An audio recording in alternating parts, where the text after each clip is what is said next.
All right, hey everybody, and welcome back to another episode of How I Met Your Mortgage. As always, I am your host. Well, not quite as always, but a lot of the time, the majority of the time, I'm your host, Adam Smith, with Just the Tips Coaching. And with me, as always, or at least closer to that number, is our marketing director and one of our other coaches, Jen Waybor. Good morning, Jen. Good morning, Adam. I know it is not always morning when people are watching or listening live or in syndication. It's not even morning everywhere on the planet right now. It's not even morning everywhere in the country right now. And it's true. And we've got a really cool guest for you guys, a repeat guest who we have not talked to live and in person like this in what we decided was about 13 months. A little more. We've actually breached into 14 here. So welcome back to the show, Mark Ditkof. Awesome. Thanks for having me. Yeah, no, we're glad to have you back. We probably booked this immediately after your last episode, which means a couple of things. One, we had a really good time, probably meaning that we were able to poke fun at you and you put up with our shit, or that you and Jen probably teamed up and poked fun at me, and that's always entertaining for our audience as well. So, yeah, no, we're glad to have you back. And 13 plus months is a long stretch in a dynamic business like yours. So, yeah, let's cut to the chase. What has been going on for you over the last year or so? What an absolute roller coaster. I mean, I think most people in the real estate or any home version industry, I mean, all the way from contractors to mortgage lenders to real estate agents to home inspectors, right? All of us have just been on this outrageous roller coaster over the last 13 months of up, up, up, up, up. And then now people are really starting to see a slowdown. And so what's going to happen, the last, I would say probably about 5 months now have been this halt that nobody really knows what we're doing, lots of caution. And so it's been a wild ride, lots of experience gained. I feel like I'm a totally different person from 13 months ago, professionally and personally a little bit. But yeah, it's been a wild ride. Yeah, I would say that that's true. One of the things that's really kind of been unique to me, and don't get me wrong, because I don't want our audience to think that we believe that we're anywhere near it, or that we are anywhere near it, or that we're going to see it in my career, maybe even in my lifetime. But when we look at real estate or real estate agent statistics, we know that roughly 80% are gone in the first 2 years, 85% in the first 5 years. It's been a little better than 15 since we've had a buyer's market. Right. And again, I don't think we're in a buyer's market, right? We're, a fraction of the way to what we would need for a 6-month inventory. We probably still don't even have a month inventory. So I'm not sure that that'll ever actually exist, but there's some things that I have found really funny, like seasoned agents explaining to new agents what a price reduction is. That one is cracking me. What is that? Yeah. What do you mean reduction? People just reduction the house. Well, I mean, we saw a couple of years of people doing really crazy shit, like $100,000 over asking, and I'm going to waive my inspection, and I don't need an appraisal, and on and on. It's all kinds of lunacy that, you're right, really did kind of come to a halt. Yeah. And we've kind of seen a return to, I hate the word normal, because nobody knows what the fuck that is anymore. But I think that it's important to understand that we're kind of in a position like we were in 2018, 2019, pre-pandemic. Right. So yes, there's an inventory shortage. No, there is no market that has a 6-month inventory. It doesn't exist. But considering the fact that, people keep reproducing, that we don't do multi-generational living, that so many boomers are still in their homes, living longer, staying in their homes longer, that so many millennials, now a slightly bigger population than the boomers even, are all of home buying age. All of these great things coming together. Yeah, we may never see a balanced market, a 6-month inventory in our careers. It's going to take a long time to get there, but know that it is a hair closer than it was last year before. I got to say too, it is a fresh breath of air, the slowdown that we've experienced, because a lot of people don't realize it wasn't super fun last year being a buyer or even being a seller. Buyer, as you were saying, giving away all your contingencies, doing whatever you can just to get any home under contract. But then even as a seller, combing through 25 offers. Oh, I was going to say 30. Yeah, it's insane. It's not. I mean, and so it's even funny. Like I had a house that sat on the market about 30 days before we got our first offer. And I remember about 2-3 weeks in, the seller and I are having our meeting and going, is there anything wrong? We're in a panic. Yeah, and it's like, oh my gosh, it feels like forever. I said, you know what, this does feel like forever because we're all used to, one day on the market, you've got 6 offers already. And so we said, just pump the brakes. And, 30 day, I think it was like day 37, we got a functional offer that we went and we closed 30 days after that. But, in total, it was 65 days on the market from the day we listed to the day we closed, which historically, I mean, it's spectacular, but it felt like forever. And that's the market we're in because of what we're used to over the last couple of years. Yeah, I did have a client call me within recent months. She got married and they decided to live in her house and sell his, put it on the market, and literally 10 days. She said, we haven't had a single offer. Should I be worried? Like, no, it hasn't even been 2 weeks. Calm down. Right. I don't think that's worth the panic. Just need to be tempered a little bit based on, because interest rates did double, and that's going to push some buyers out of the market. But there's still, like you were saying, supply massively is lower than demand still. And so we've got a strong seller's market. I mean, instead of 2 days on the market, it might be 2 weeks on the market, but that should be perfectly fine for most. I wonder what average DOM is right now. I mean, we used to measure DOM in, minutes on market or hours on market. Do you have a handle on where we are now, Mark? Is it 2 weeks? Is that about reasonable? I know my market, and we're sitting right between that 2 and 3 week threshold. Before we're getting under contract. That's how we track most of the days on the market. And then total days on the market is from the day you list to the day you close, which counts that under contract time period, which fluctuates a lot. But in the last couple of years, we've been in the low 60s. Really you're under contract within 10 days on average. And now we're under contract within 2 to 3 weeks, still closing about 30 to 45 days after that. So we're probably adding an extra week or two total is all it is. Okay.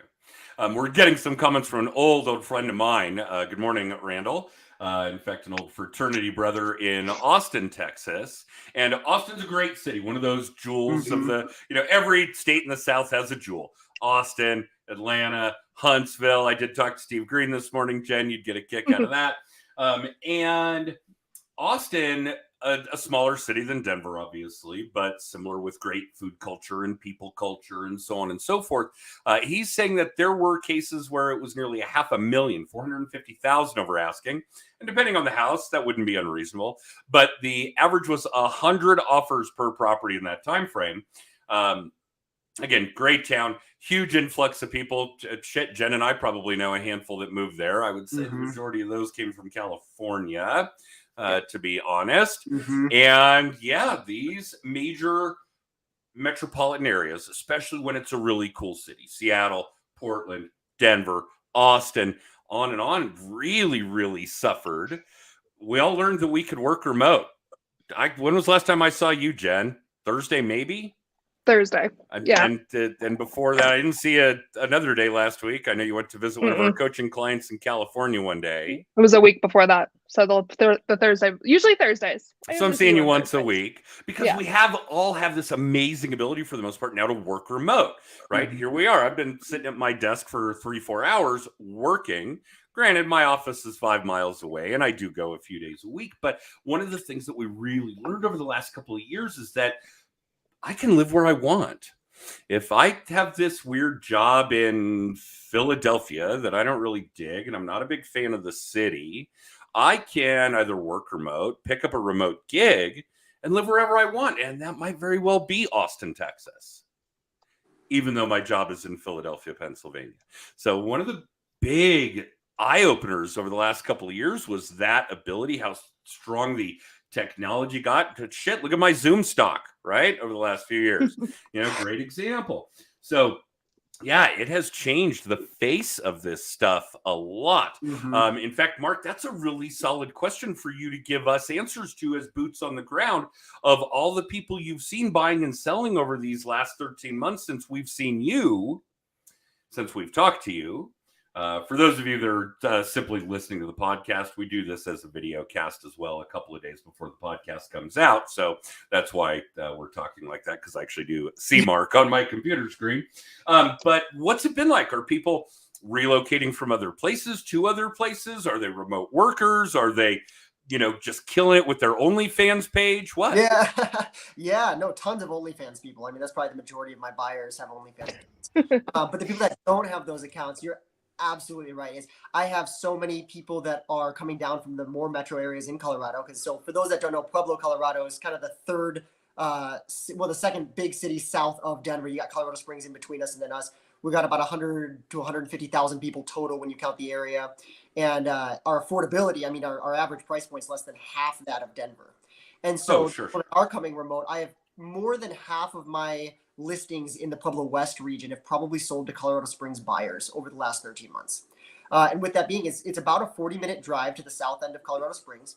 And a lot of those people were driving 30 to 40 minutes across town to get to work. Now they can just drive up the highway or work remotely for 2/3 the cost of the house, a little bit more land, a lot better affordability. And that's a big part of it. The other thing is people that are just relocating in town, realizing that their house didn't suit their new needs. That's working from home, working remotely part-time. They need that office space. They just need more space in their home to get away from the kids or whatever it is. Building and buying bigger is really, really common right now. Yeah, that doesn't surprise me. In fact, God, it hasn't been too long. We've got some really close colleagues in California. Our mortgage company is the Core Finance Group, Colorado Real Estate. Theirs is the Care Finance Group, California Real Estate. And yeah, they turned us on to a Pueblo buyer relocating from California. Obviously got a lot more house for the money in Pueblo than you do in Sacramento. Yeah. No question about it. And yeah, they ended up with this ridiculously spectacular house. It's got an ADU. It's got a swimming pool. We actually talked recently about some supplemental Airbnb income for that ADU. And this is not uncommon. And Pueblo's grown up a lot over the last few years as a result of this kind of behavior. Absolutely. Yeah. Pretty exciting stuff that way. Where do you think we're going? What do you think the rest of this year, next year is going to look like? Are we going to kind of mimic what went on in 18 and 19? Are we all going to get our heads back on our shoulders square? Because it's been crazy for 2020, 21. I'm not sure people in real estate and mortgages will ever really recover from that chaos. But you're going to have to do a lot of therapy to recover from that. But what do you think the next couple of years look like? I really like the idea of Pueblo continuing to grow like we've been, not at the same pace, obviously, but just a really steady pace of growth. We've got a lot of new subdivisions coming into town. We're expanding north, we're expanding south. Pueblo West, which is kind of the metro right west of Pueblo, it's blown up. There's actually fewer lots for sale and a buildable now than there's ever been because it's all just getting built up. People are developing new roads just to put more houses somewhere. And because of, again, the price point that's in Pueblo, the workability of our area, Pueblo itself, I think, is going to just continue to expand. We're going to see slowdowns in some of the bigger, more expensive areas, I think, before we see any slowdowns down here, because it's going to be that trickle down. The moment you can't afford Denver anymore, you're going to move to Colorado Springs. The moment you can't afford Colorado Springs anymore, you're going to move to Denver. The moment you can't afford, or you're going to move to Pueblo. The moment you can't afford Pueblo, then you're going to have to move to Texas or something, because it doesn't get much more affordable than that. Oh, look at you bagging on Trinidad there. Come on, a little bit of love. Trinidad does exist. That's on me. People forget about Trinidad. Trinidad and then Raton.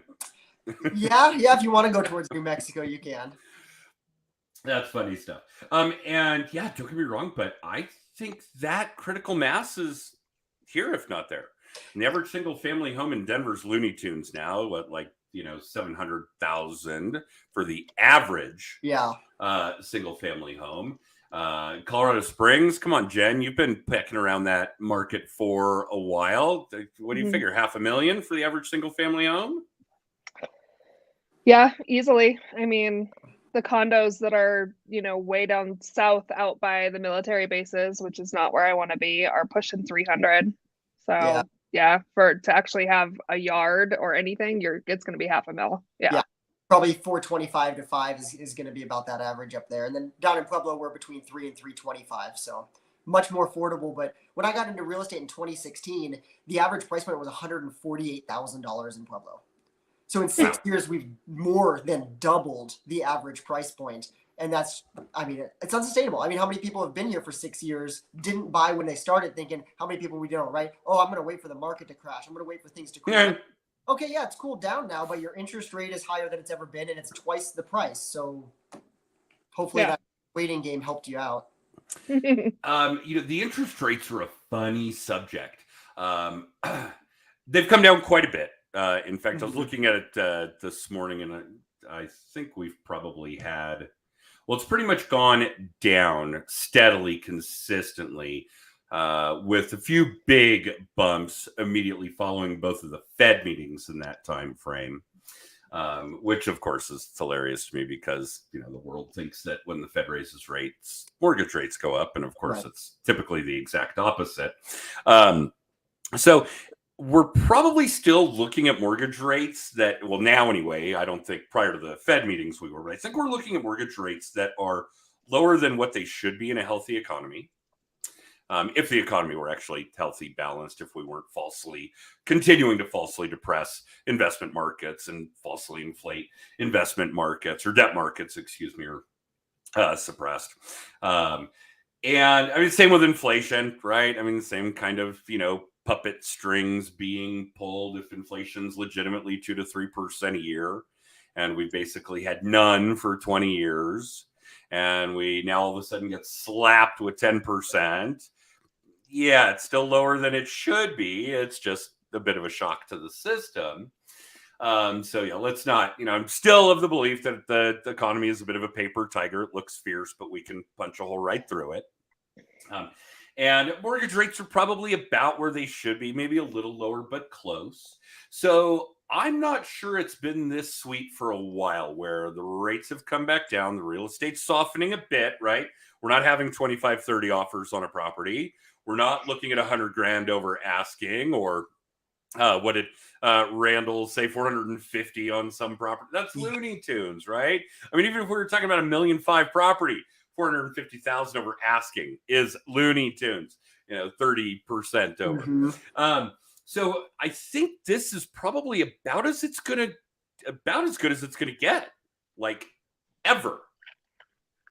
I mean, I think it's a comfortable market. I think if you were on the fence about buying a home the last few years, certainly watching the real estate lunacy over the course of the pandemic, this is probably your moment.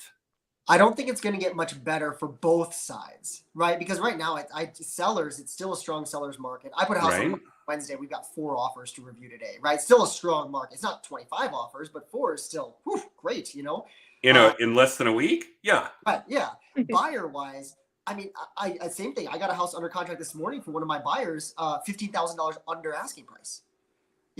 Great, and it's about, that's about 10% under ask. Okay, so hang on. That brings up an interesting subject. Why? Was it overpriced? Has this listing agent not adjusted? Are the sellers still shooting for the stars? What is causing that shit, Mark? Yeah, so it was funny because a lot of people are saying, prices are coming down on houses, which we do see a lot of price reductions, right? That doesn't mean that if you actually look at the sales price of homes, it's actually very comparable to last year. Because what we're seeing is everybody's so used to saying, all the comps on this house are 300,000. I'm going to list for 325 and sell for 350, right? Because that's the last couple of years. That's what we did the last couple of years. Now for the most part, I would always say comps are at 3. Let's list at 3 because that's where I can justify to an appraiser. Anything above that's now gravy if it appraises. People are now still, though, they're seeing the comps at 3. They're still listing at 325, but instead of getting offers, 2 weeks later, they're now dropping the price to 3, where it should have been really to start with. And so all these price reductions don't show a difference in sales price. They're just showing a difference in where people need to be pricing their houses. Because by the time you then reduce it to 3, well, now it's a little bit stigmatized. You've got a price reduction on a property. What's wrong with it? That kind of stuff. Why isn't anybody else buying it? And then all of a sudden now, a couple of weeks later, you're seeing it to 285, where if you priced it right at 3 to start with, you might have sold there. I saw a cool analogy there. Actually, I think I read it. I don't remember where I got it from. Basically, that when you're pricing a home in this kind of a market, it's kind of like throwing a softball down a hill. Either you can stand at the top of the hill, throw the softball down and try and chase it the entire way down. Or you can stand at the bottom of the hill, throw the softball up and then run to go get it as it's coming back down on you. Either way, you might catch the softball at about the same time, but it's which one's going to be your easier process and easier way to get it sold. So it's kind of a neat analogy in that way. So you're better off underpricing a house right now than you are over. But like the one that I got under contract, it had been on the market for about 30 days. Had a steady price reductions, 5,000. It was kind of a lower price property. I think it was around 200 by the time we saw it. And it was just that same thing. Last year probably would have sold for this price. But now that the monthly payment is vastly higher than it was when it was 2.5%, 3% interest rates, the same people weren't interested in it, which is why it gave us the opportunity to come in and scoop it for a little bit less than they wanted. Yeah, so you actually do think that a lot of this is the consumer, the home seller, being slow to react, and the agent. And I don't want to insult the consumer that way or the home sellers that way, because right now it is changing fast. Yeah. Actually, the last couple of weeks, couple of months, we've all kind of been like, okay, that's a change, no change, a slight return to some normal and some consistency. But yeah, it's been changing so fast for so long now, years, right? Plural, that this is probably just a result of people not reacting as quickly as the real estate market does, as you have to, as I have to, right? So on and so forth. We are demanded. It is a requirement to react quickly, and the consumer doesn't have to. Right. Yeah, and a lot of it's just the agents. Like you were saying at the beginning, though, some agents, they don't know what a price reduction is, right? Kind of as a joke, but really, I mean, they haven't had to do price reductions at all. Expired listings, price reduced listings, all those didn't really exist over the last few years. And now you're seeing more and more and more of them. You don't have to do price reductions when you price it correctly the first time. Last year, we didn't have to price it correctly. You just price it anywhere. You're going to get offers. You're going to sell the house. Now it's different. You need to be a little bit more strategic in what you do. Well, you probably don't. Listing expirations is one I hadn't even thought of.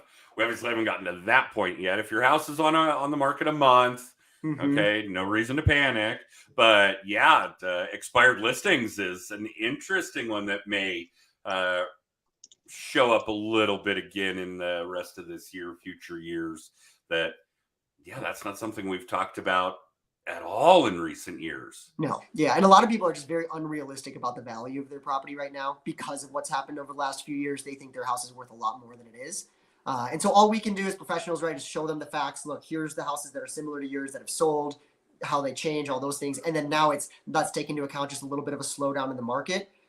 Yes, your neighbor's house might have sold for $20,000 more than what I think yours should sell for last year. But again, what that looks like payment wise for a buyer is why somebody was willing to pay more for it last year, not necessarily this year. So that makes a lot of sense. And in the interest of entertaining our audience, who, is usually here seeking out just the tips kind of shit, like, how do we get business? Where does it come from? What does our lead gen activity look like?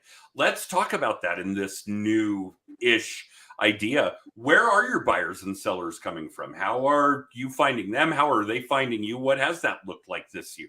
Yeah, so a lot of online leads have come in based on growing my what's called SEO or the optimization of all those things, making sure that my name comes up, getting more reviews, those kind of things. I've got a lot of buyers and sellers kind of coming out of the woodwork. People that were legitimately concerned about trying to enter this market last year. Even some of the sellers, they're like, I do not know what the heck is going on. I am scared this market's going to crash. I don't want to make the move.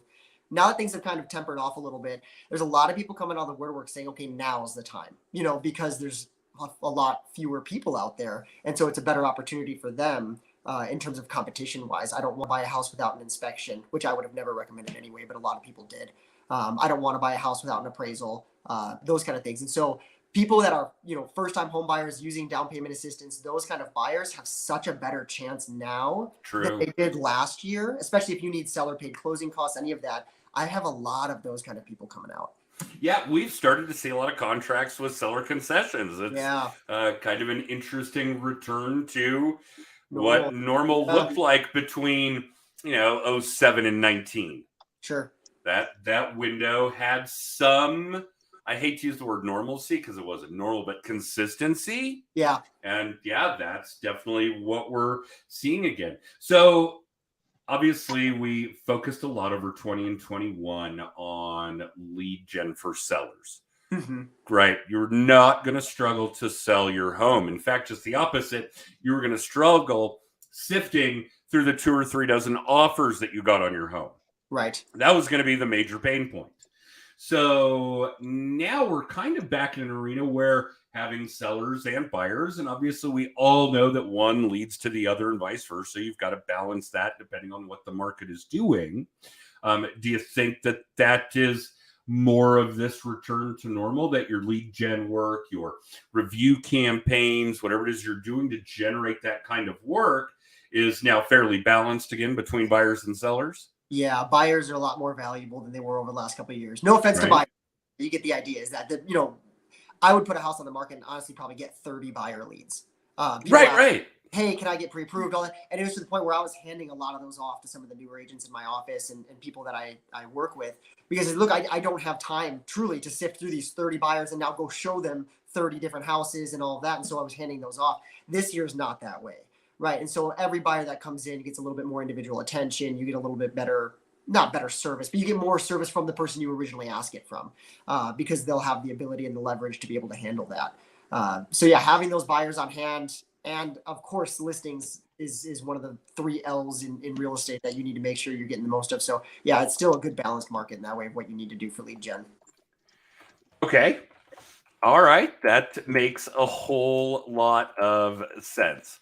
And I think it's really valuable data for our audience to have, for agents, for loan originators, really even for the people that are kind of in fringe arenas, financial planners, insurance agents, so on and so forth. It's really important to have a grip on what is changing there.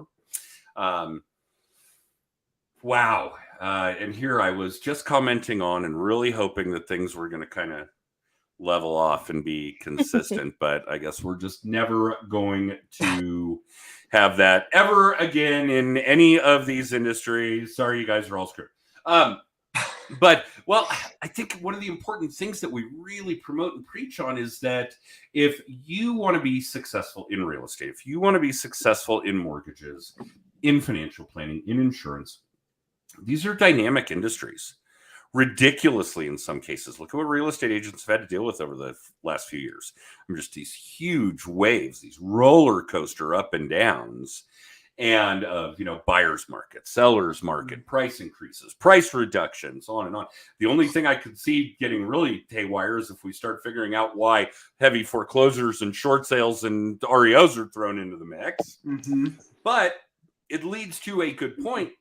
There was a time 15 years ago where there were agents that were really badass at short sales, at REO, at foreclosures, these kinds of things. Right now, who could even imagine that right now? You can't make your payment.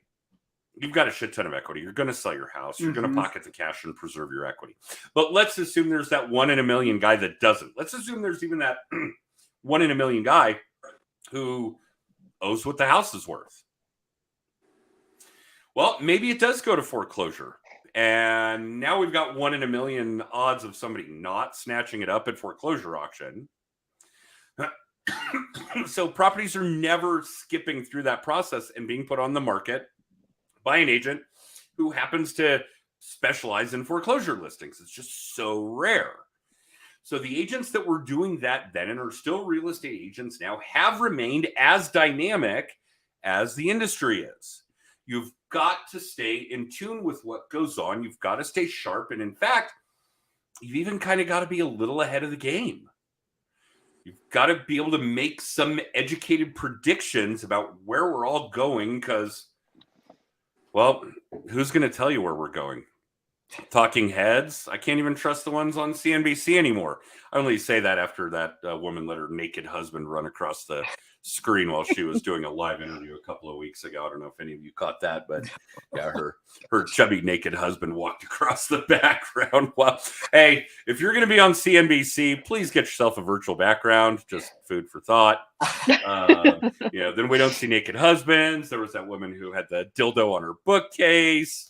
And that poor guy with the BBC whose kids came in and knocked over a table and his wife had to come scrambling in. Get yourself a virtual background if you're going to do interviews like that, please. But we can't believe what these people are telling us because they don't know. They don't know. We don't know. Even as unpredictable as economic shifts are, we've never come out of a pandemic before. We don't know. So you've got to put all these little pieces together and make some wise assumptions about where we're going so that you can help your clients. So yeah, please remain dynamic, remain, how do I put this? Malleable. Yeah. Flexible, so on and so forth. Shit, we could ramble about this kind of stuff forever and a day. And yes, Jen, I know that we're at our time limit, but we like having Mark on the show, and we can, bang heads back and forth about these kinds of weird economic scenarios for hours. So let's promise to do that. Let's have you back for another show, Mark. Pretty please. Sure. Cool.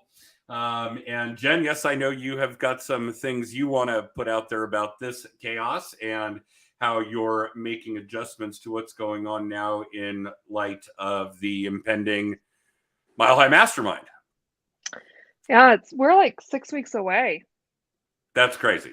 It's insane. I did tell Steve Green that today. He says, I got to come back to Denver. I said, you will. Hang in there. It's only 6 weeks. Right. Yeah.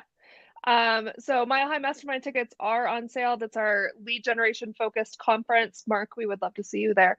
It's September 16th and 17th at the University of Denver. 2 full days of amazing content. Plus, we have a really cool social activity planned for Friday night that I'm really excited about. It's probably one of the coolest social activities we've planned for the group. Well, wait a minute. We've seen a show at Red Rocks. Yeah, but for all these people from out of town, it's Red Rocks. You're used to it. It's Red Rocks. That's true. You get to go there. But for all these people that come in from all over the country, all over the continent, Red Rocks. That's true. Okay. But this year's is really, and we did go to a comedy show at the International Church of Cannabis in 2019. Don't play that. Right. The last 2 years have been a little bit more subdued because of, COVID. So I guess I'm really excited to have a big social activity again outside of, we did the U Club, which was amazing, but this year's going to be really cool. So tickets are on sale for that. You can text TIPS to 63566 to get the link to buy tickets, to get past episodes of the show, our weekly little tip, Adam's book, Just the Tips. Oh, look at you with it right there. Yeah. Hagrid wasn't sitting on it this week, so I could actually grab it. And to book a free hour of coaching with us. So all of that is at text TIPS to 63566. But definitely grab your ticket for Mile High Mastermind 6 weeks away, which is crazy. That is really crazy. Well, Mark, thank you. I know it's a big deal to carve out this kind of time on a Monday morning, and we more than appreciate it. I couldn't verbalize it. Randall, thank you for all of your feedback today. It's good to hear from you. And yeah, maybe we could even get Randall up here for is this the 6th annual? This is the 6th annual Mile High Mastermind. Wow. We have been doing this a long time. It's true. Very cool. Great event. So credit where credit's due. Jen knows how to put on a conference. No doubt about it. So yeah, we will do that. And yeah, other than that, I don't know what else to say other than thank you, Mark. I know it's a big deal and we love your insight, and it's really cool kind of getting the insight from a unique and different market than ours. So it's a lot of fun for us. Thanks for having me, guys. Yeah, no, we're happy to do it. For the rest of you, either watching or listening live or in syndication, we do actually do this live at 10:30 a.m. Mountain Time, pretty much every Monday. I would say probably about 45 weeks of the year. We probably crank out about 40 or 45 of these podcasts a year. So tune in, and we will see you guys next time. Bye, guys.